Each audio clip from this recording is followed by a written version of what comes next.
afternoon. I want to thank you for that kind introduction, Delegate Edmonds. And I would like to thank Chairman Coleman and Dr. Adams for inviting me to be here with you this afternoon. This has been a very enlightening process for me in listening to the presentations. As the first Deputy Secretary of Commerce and Trade and Senior Liaison to the Governor on Rural Issues, I am honored to have been appointed by Governor Bob McDonnell to serve in this role. The Governor realized while traveling Virginia as the Attorney General and then as candidate for Governor that rural Virginia represents a strong work ethic, a wealth of natural resources, an abundance of land, and a low cost for doing business. He appreciates what rural Virginia has to offer and therefore decided it was time that Virginia take notice of an area of the state that needs to be recognized for what it contributes to the Commonwealth.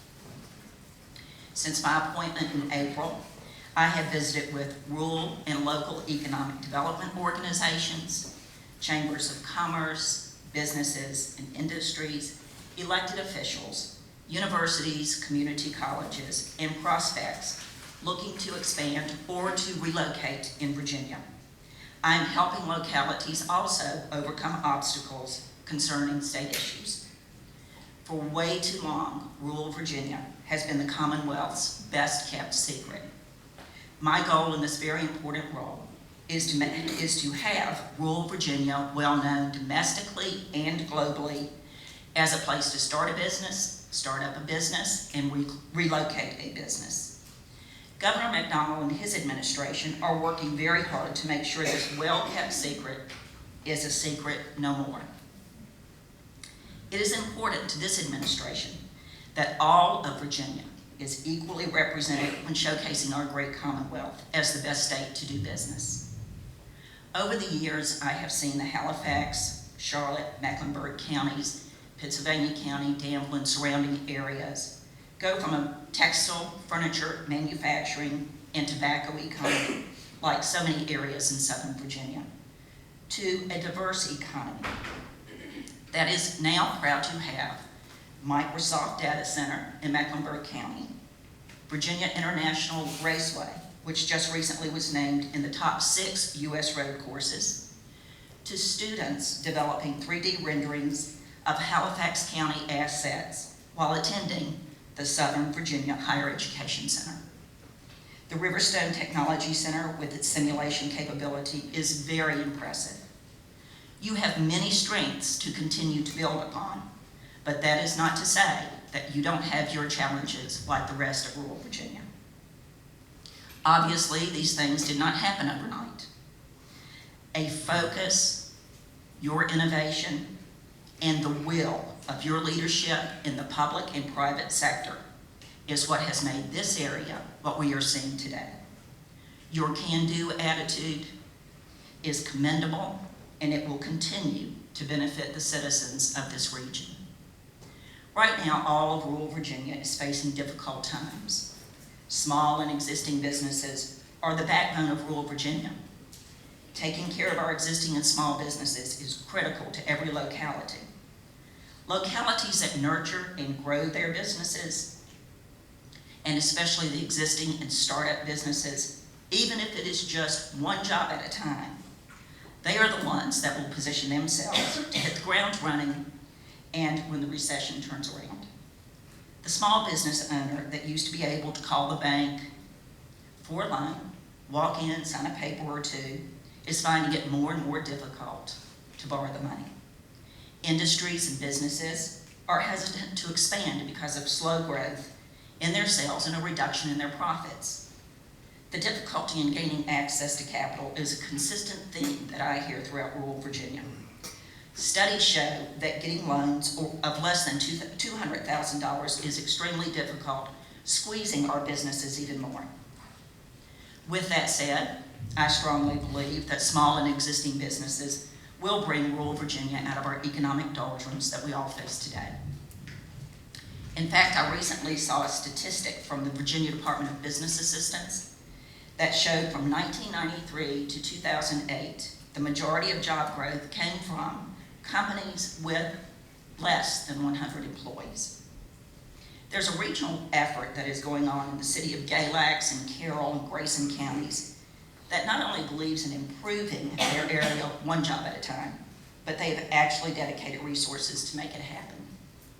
Since 2006, when they lost many manufacturing jobs, they have assisted in the creation of hundreds of jobs, most of them from existing business and startups. I believe their success has come from two key factors: focus and perseverance, which are the same qualities that you exhibit in your area. Governor McDonald is about three things for rural Virginia and all of Virginia: jobs, jobs, and jobs. To demonstrate his commitment to economic development, Governor McDonald and the General Assembly, with the help of Senator Frank Ruff, Delegate Edmonds, and Delegate Danny Marshall, who both are here today, passed the following legislation that directly helps rural Virginia create jobs. Under small businesses, which represents the majority of business and industry in Virginia and where over 75% of the new jobs are created, the McDonald administration has increased funding for the Loan Guarantee Program by $1 million, continued funding for the Business One-Stop Program that assists startups and existing businesses from everything from filling out forms for permitting to understanding the permitting process. Increased the appropriation for the Virginia Jobs Investment Program by $3.5 million. Increased the Governor's Opportunity Fund by $12 million and allows the Governor discretion regarding local matches, which Delegate Merrick's and Delegate Edmonds were patrons of. We are also establishing trade offices in the United Kingdom, India, and China, and expanding our exporting program, which deals with trade for Virginia businesses to export outside. The Mega Site program for the tobacco region, which this is part of, is the first of its kind in Virginia. At the behest of the Governor, the Tobacco Commission set aside $5 million for a Mega Site. The criteria for a Mega Site, as defined by the Virginia Economic Development Partnership, is $250 million in investment and 400 full-time jobs. The General Assembly and the McDonald administration also lowered the eligibility for enterprise zone job grants in areas with high unemployment rates. And it fully funds the job grants in the enterprise zones, which again, Delegate Marshall and Delegate Edmonds helped patron. It has amended the Major Business Facility Job Tax Credit by lowering the threshold in enterprise zones or distress areas from 50 jobs to 25 jobs. Added the Lieutenant Governor and Secretary of Commerce and Trade to the Board of Trustees of the Center for Rural Virginia. Dedicated a portion of the wine leader tax to wine promotion. Created a green jobs tax credit and increased the Virginia tourism budget by $3.5 million. Other things that are happening within Commerce and Trade in the McDonald administration to assist with job creation are the following. Secretary of Commerce and Trade, Jim Chang, and Assistant Secretaries of Commerce and Trade, Jimmy Reed and Peter Sue, have traveled to many rural communities with me to see firsthand the many opportunities that rural Virginia has to offer.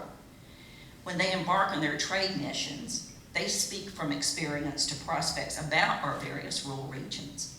They are committed to seeing that rural Virginia is not forgotten. Recently, Governor McDonald appointed Dr. Bob Leber to be his Senior Advisor for Workforce Development, and I'll be introducing Dr. Leber in just a minute. The Jobs Creation Commission, chaired by Lieutenant Governor Bill Bowling and Bob Sled, who's the Senior Advisor on Job Creation, will be making its final recommendations to the Governor on October 15th. Many of the subcommittees, including the Distressed Community Subcommittee, which Delegate Danny Marshall is a member, will have recommendations that will positively and effectively impact rural Virginia. The commission consists of 9 subgroups: distressed communities, workforce development, manufacturing, technology, energy, business development, small business, business retention, and tourism. Several common themes that have emerged from the initial work of the commission include Virginia's existing economic development programs and incentives have been disproportionately affected by budget reductions during previous administrations. Several key industries, such as tourism, small business, and emerging technologies, have historically lacked the attention, the resources, and the tools they need to help create jobs and maximize their potential contribution to Virginia's economy. Virginia's tax structure affects some businesses unevenly and unfairly, stifles economic growth and job creation, and perpetuates competitive disadvantages in key industries. And while Virginia has the best higher education system in America, the economic development and workforce development potential of our four-year colleges and universities and community colleges is severely underutilized. Entrepreneurs continue to face significant permitting, resource, and capital challenges to starting, running, and expanding a business in Virginia. This administration feels that when the economy does turn around, rural Virginia will be well positioned to embrace renewable and alternative energies with its abundance of natural resources, advanced manufacturing with our focus on workforce development, and recruit data centers and technology jobs, and in particular in the healthcare field, with a focus on expanding broadband to all rural communities.